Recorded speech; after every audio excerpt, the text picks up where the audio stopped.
Hi friends, welcome to Yuvaguru Maths Theory Lectures. We have theory and practical, two separate types of video lectures. In theory we cover the concepts and in practicals we cover the examples. Both this theory and practical together are useful for CBSE, ICSE and various state boards across India and outside India as well. Anyone who wants to understand maths properly needs to download this Yuvaguru Maths Olympiad app from Play Store. Let's focus on our topic. Today's topic is direct and inverse proportion. See here, it's very simple to understand in simple languages. Like see this, direct proportion. If you and your brother or sister or any known person are two young children in your family, then both will grow simultaneously. Means if one grows, then it can't happen that other can't grow in won't grow in height. At least up to the age of 14, 15, 16 generally. So they are in direct proportion. But what is inverse proportion then? The clothes which you buy when you are small, as you grow, the clothes get smaller and smaller, right? So they are in inverse proportion. As your height grows, the size of the cloth goes reverse. So they are in inverse proportion. Second example, if you study well, then your marks will be greater in exams. So that's they are in direct proportion, means study and the marks. And similarly, if you only roam or play and don't study, then the time you spent on playing or roaming will be inversely proportional to the marks. The more time you spend outside, the lesser marks will you get, right? That is inverse. So now let's focus on the topic, direct proportion. Two quantities x and y are said to be in direct proportion if they increase or decrease together in such a manner that the ratio of the corresponding values remain constant. Means what? See this. One important point which we in our introduction we didn't tell you or we didn't discuss was constant. Constant means, see this, x upon y or x and y are said to be in direct proportion if x upon y equals to constant. Okay, so k is a positive number, so this is constant. So what does it mean? Important part is not growing together, you and your brother or sister growing together, at a one grows other also grows, but that's just an example, give you a hint or give you some direction about direct proportion. Actual direct proportion is you and your brother should grow at a constant speed, means yourself upon your brother, the higher growth of height should be constant, but it is never. One brother goes bigger and other can be smaller. Okay, so x upon y equals to k. Important part in this direct proportion is x upon y should be constant. Then x and y are said to be to vary directly. In such case, if y1 y2 are the corresponding values to x1 x2 of x respectively, then x1 upon y1 equals to x2 upon y2 equals to k, you can call it. Okay, now how to solve a direct proportion problem? There are two methods. See here, both the methods are same only it's just told 1 and 2 method, it's nothing different. We know that in direct proportion x1 upon y1 equals to x2 upon y2 equals to x3 upon y3 equals to xn upon yn. Okay, somebody can call it equals to k. Okay, so one ratio would be given to you, so any one ratio x1 upon y1 would be given or x2 upon y2 would be given. So using the above equation we can find the values of the unknown terms, means x2 would be given to you and this ratio would be given to you. You have to find y2. This is one way. Or second way is the constant would be given to you, any constant, and one value would be given to you, either x or y, and you have to find the second one. It's as simple. Okay, but logic is same. X upon y equals to k, constant. Similarly over here, x1 upon y1 means you can call it x upon y equals to k. Okay, so you make it x equals to ky if k is given, otherwise use this ratio concept. Okay, let's see an example. A cost of 5 kg of a particular quantity of sugar is 200.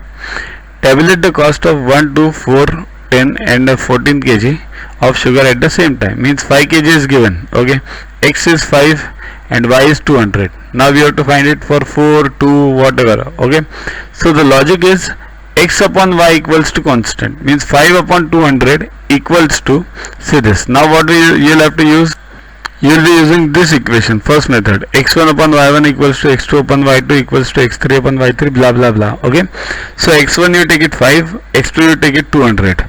Now x2 you take it, let's say what you want, let's say 1.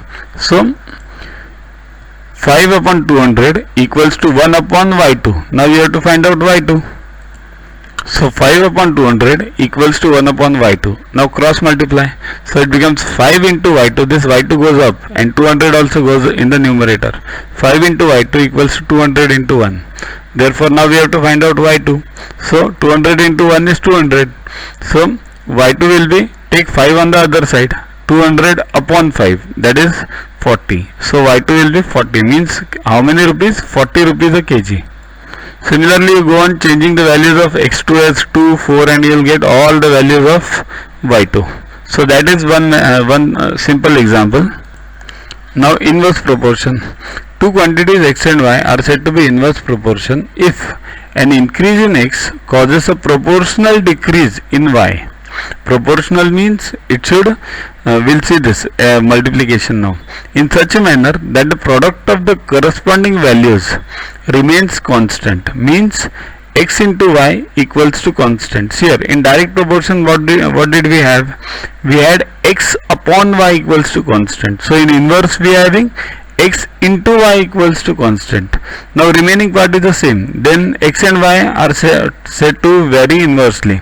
In case y1 y2 are the values of y corresponding to the x1 x2 values of x, then x1 y1 equals to x2 y2 equals to x3 y3 equals to k, whatever you go on adding. Okay, so basic is constant.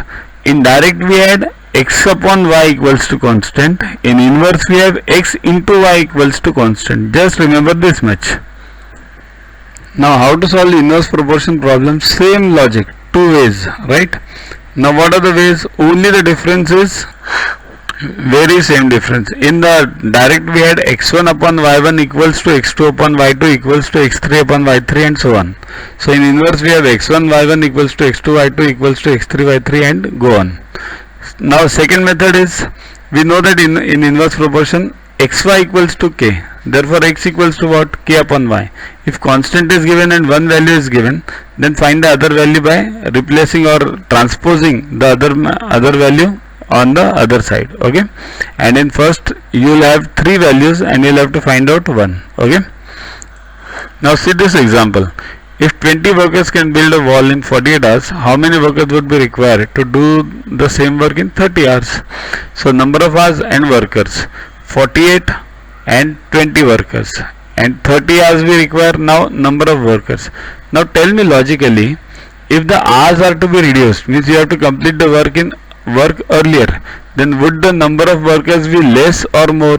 Definitely more. So it is inverse. That's how we need to first grasp whether the problem is direct or inverse. If hours are to be reduced, workers are to be increased. So one decreases, other increases. Then it's an inverse problem, and then you can apply the formula. Unless you understand that it's a direct or inverse problem, you won't be able to apply any formula. Okay, so now it's simple. 48 into 20 x1 y1 equals to x2 y2, 30 into y. Therefore y equals to, just take 30 on the other side, you will get 32 workers. So 32 workers would be required. Earlier 20, now 32. Now check this example. Following are the car parking charges near the airport. Okay, 2 hours rupees 60, 6 hours 100, 12 hours 140, 24 hours 180. Now whether they are in direct or inverse, let's check. Means how do you check? Suppose if you want to check it for direct, what will you see?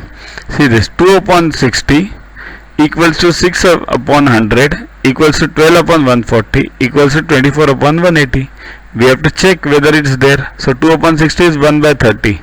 6 upon 100 is, it's not 1 by 30. So it's totally gone. Immediately in the second instance itself, it's gone. So it's not in direct. Now inverse, there is no logic of checking it for inverse, because as the hours increase, the rent or parking charges won't decrease, they would definitely increase. So no need to check inverse proportion in this case. Okay, we have to apply logic also many times, not only just mathematical formulae, logic is also important. Okay, so that was a theory on direct and inverse proportion. You can download Yuvaguru Maths Olympiad app from Play Store to get these videos, tests, question banks with explanations directly on your mobile. These video lectures contain maths, theory and practical, two separate types of video lectures. In theory we cover the concepts and in practical we cover the examples. Remember, both this theory and practical together are useful for CBSE, ICSE, various state boards across India and outside India as well. Anyone who wants to understand maths properly needs to download this Yuvaguru Maths Olympiad app. Follow us on Facebook on this link, WhatsApp us on this number for any query related to purchases. Keep studying, keep watching. Thanks.